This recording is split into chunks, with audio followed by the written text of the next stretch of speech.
اعوذ باللہ من الشیطان الرجیم بسم اللہ الرحمن الرحیم۔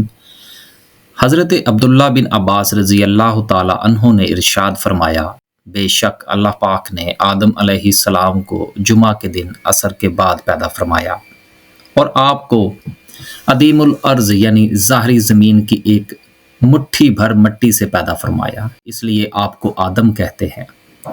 آپ کی اولاد کو آدمی یعنی آدم والا کہتے ہیں۔ حضرت آدم علیہ السلام کو بغیر ماں باپ کے مٹی سے پیدا فرمایا گیا۔ آپ کی پیدائش کا واقعہ کچھ یوں ہے کہ اللہ پاک نے حضرت جبرائیل علیہ السلام کو حکم دیا کہ زمین سے ایک مٹھی بھر مٹی اٹھا لاؤ۔ حضرت جبرائیل علیہ السلام نے زمین سے مٹی اٹھانی چاہی تو زمین نے اس کا سبب پوچھا۔ آپ نے سارا واقعہ بیان کیا۔ اس پر زمین کہنے لگی، میں خدا کی پناہ چاہتی ہوں اس بات سے کہ مجھ سے کچھ کم کیا جائے یا میری کوئی چیز خراب کی جائے۔ حضرت جبرائیل علیہ السلام مٹی لیے بغیر واپس لوٹ آئے اور عرض کی، اے میرے رب، زمین نے تیری پناہ مانگی تو میں تیرے نام پاک اور تیری عزت کا ادب کرتے ہوئے واپس آ گیا اور اسے پناہ دے دی۔ پھر اللہ تعالیٰ نے حضرت میکائیل علیہ السلام کو بھیجا تو انہوں نے بھی اسے پناہ دے دی اور بارگاہ الہی میں وہی عرض کی جو کہ حضرت جبرائیل علیہ السلام نے کی تھی۔ پھر اللہ پاک نے حضرت اسرافیل علیہ السلام کو بھیجا تو وہ بھی اسی طرح واپس آ گئے۔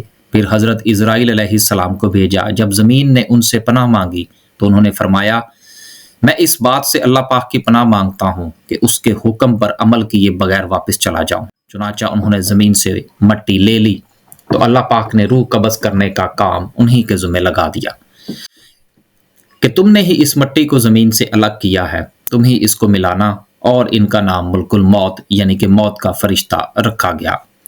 حضرت آدم علیہ السلام نے 960 برس کی زندگی پائی، جبکہ آدم علیہ السلام کی زندگی 1000 سال کی تھی، کیونکہ جب آدم علیہ السلام جنت میں تھے تو اللہ نے حضرت آدم علیہ السلام کی عمر آدم علیہ السلام کے سامنے واضح کر دی۔ آپ نے جب حضرت داؤد علیہ السلام کی عمر کو 60 سال تک دیکھا تو اللہ سے کہنے لگے، اے اللہ، میری عمر کے 40 سال میرے پوتے داؤد کو دے دے۔ تو یوں آپ کی دعا قبول ہو گئی۔ اللہ نے آدم علیہ السلام کو 2 فرزند عطا کیے، حابیل اور قابیل، لیکن شیطان کے وسوسے اور حسد اور نفرت نے جب قابیل کے ہاتھوں سے حابیل کو قتل کروایا تو حضرت آدم علیہ السلام اندر سے ٹوٹ گئے اور بار بار اللہ کے دربار میں دعا مانگنے لگے۔ تو ایک دن اللہ نے جبرائیل علیہ السلام کو آدم علیہ السلام کے پاس بھیجا اور فرمایا، اے آدم، ایسا بیٹا دینے والا ہے جس کے نسب سے انبیاء و اولیاء زمین تک پہنچیں گے، اس کا نام شیش رکھنا۔ شیش کا مطلب ہوتا ہے اللہ کا عطا کیا گیا تحفہ، اور یوں اللہ نے آدم کی نسل کو زمین پر پھیلا دیا۔ جب آدم علیہ السلام کا آخری وقت آیا تو آپ نے اپنے بیٹوں سے کہا کہ میرا جنت کے پھل کھانے کا دل کر رہا ہے۔ آپ کے بیٹے زمین پر جنت کے پھل ڈھونڈنے لگے کہ اچانک سے ان کو فرشتے ملے اور کہنے لگے، اے بنی آدم، کہاں جا رہے ہو؟ تو انہوں نے کہا کہ ہم اپنے بابا آدم کے لیے جنت کے پھل ڈھونڈ رہے ہیں۔ ان فرشتوں نے کہا، جاؤ، تمہارے بابا چند دنوں کے مہمان ہیں۔ آپ کے تمام فرزند دوڑتے دوڑتے آپ تک آ پہنچے تو آدم علیہ السلام بیماری بستر پر اللہ کا ذکر کر رہے تھے۔